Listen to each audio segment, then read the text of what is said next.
اب میں کیسے اپنے سننے والوں کی خدمت عرض کروں. بھائی بہت توجہ ہے. یہودی آئے اور یہودیوں نے آنے کے بعد رسول اللہ سے کہا کہ یا رسول اللہ آپ ذرا اپنے اللہ کا شجرہ نسب بیان کریں. شجرہ نسب جانتے ہو نا, فلاں فلاں کا بیٹا ہے, اس کا باپ تھا, اس کا دادا تھا, اس کا پردادا تھا, اس کو کہتے ہیں شجرہ نسب. تو آپ اپنے اللہ کا شجرہ نسب بیان کریں. یہ یہودیوں کے ذہن میں اللہ کے شجرہ نسب کا تصور کہاں سے آیا؟ اس لیے کہ یہودی تو خود خدا پرست تھے, تو مشرکین کے پاس دیوتاؤں کے شجرے تھے. سمجھ رہے ہو بات کو؟ بہت بہت پڑھے لکھے لوگ میرے مخاطب ہیں.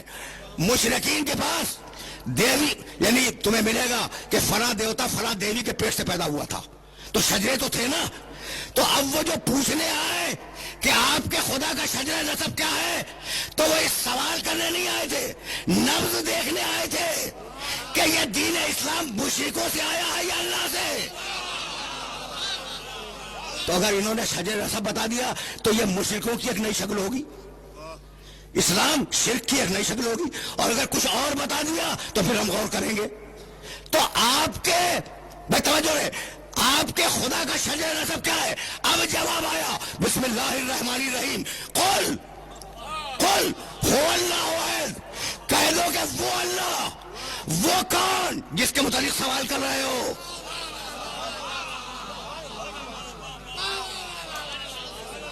کوئی لفظ اللہ بے مصرف استعمال نہیں کرتا.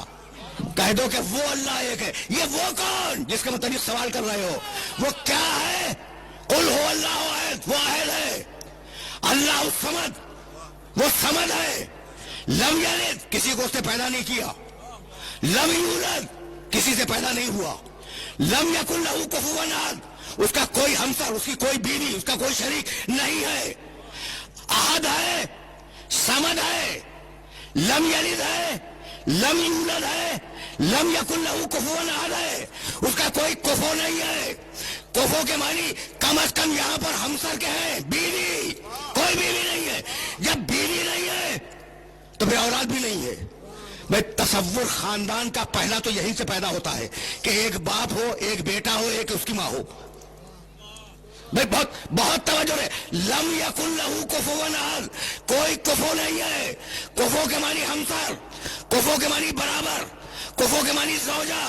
اگر یہ لفظ ذہن میں آ گیا تو اب مجھے اجازت دو کہ میں اپنے پیغمبر کی ایک روایت سنا کے آگے بڑھ جاؤں. کفوون کے سلسلے میں کفو ہمسر, کفو شریک زندگی, کفو زوجہ, کفو شوہر, دونوں کے لیے کفو کا لفظ ہے.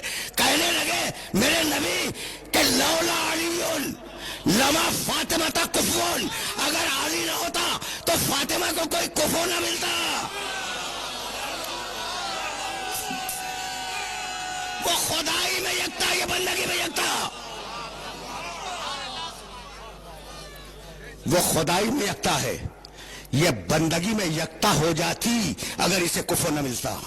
تو اب یہودیوں کو جواب مل گیا کہ اس خدا کا کوئی خاندان نہیں ہے, اس خدا کا کوئی رشتہ دار دنیا میں پایا نہیں جاتا, یہ خدا کسی کا بیٹا نہیں ہے, یہ خدا کسی کا باپ نہیں ہے.